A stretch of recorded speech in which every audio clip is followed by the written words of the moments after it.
সারাদিন বৃষ্টির টিকিটাও দেখা গেল না। ঠিক যখন আমি বেরোবো তখন উনি এসে হাজির।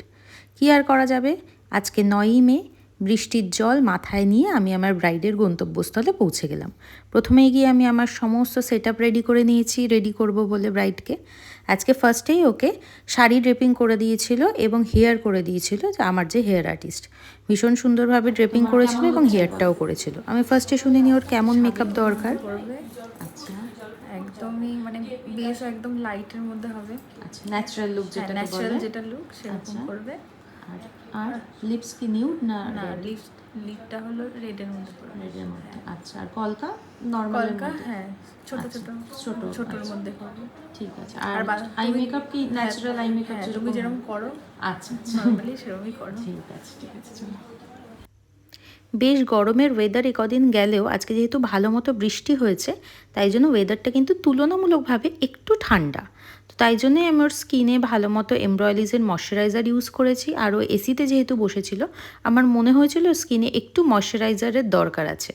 তো এমব্রয়লিজের ময়শ্চারাইজার ইউজ করার পর তারপর আমি একটা ওয়াটার বেসড ময়শ্চারাইজারও ইউজ করেছি। দেন একটা ম্যাজিক ড্রপ দিয়ে ও স্কিনটা আমি ভালো করে প্রিপারেশন করে নিয়েছিলাম। তারপরে আমি স্ম্যাশ বক্সের প্রাইমার অ্যাপ্লাই করেছি এবং তুমি দেখতে পাচ্ছ তোমরা সবাই ভালো করে যে ও স্কিনে কিন্তু একটা সুন্দর একটা ব্লারি এফেক্ট কিন্তু অলরেডি চলে এসছে।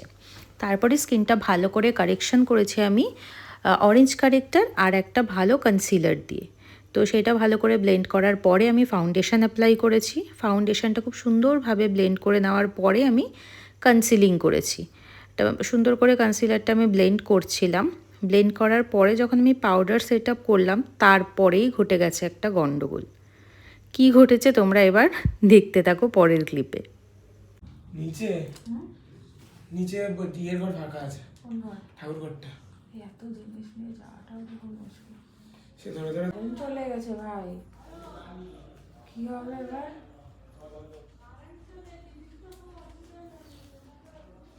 বেসটা পুরো কমপ্লিট করার আগেই কারেন্ট মহাশয় গেছে চলে। তো যাই হোক, আমাদের কিছুক্ষণ একটু প্রবলেমে অবশ্যই পড়তে হয়েছে। বুঝতেই পারছো যে মেকআপের মাঝখানে যদি এরকম কারেন্ট চলে যায় আর যদি সেরকমভাবে জেনারেটরের ব্যবস্থা না থাকে, তাহলে কীরকম প্রবলেমে প্রত্যেকটা মেকআপ আর্টিস্ট এবং যাকে সাজাতে গেছি দুজনেই কীরকম প্রবলেমে পড়তে হয়, মানে দুজনকেই পড়তে হয়। তো সেক্ষেত্রে যাই হোক, আমাদের ওদের বাড়ির লোকেরা ভীষণ কোঅপারেটিভ ছিল এবং সঙ্গে সঙ্গে অন্য একটা ঘরে ব্যবস্থা করে দিয়েছে আমাদের। এবার সুন্দরভাবে সেগুলো আমরা একটু কষ্ট হয়েছে ঠিকই সব সেট আপটা তুলে নিয়ে গিয়ে আবার রেডি করতে সেখানে, কিন্তু যাই হোক করে নিয়েছিলাম এবং বাকি মেকআপটা আমরা কিন্তু ওখানেই করেছি।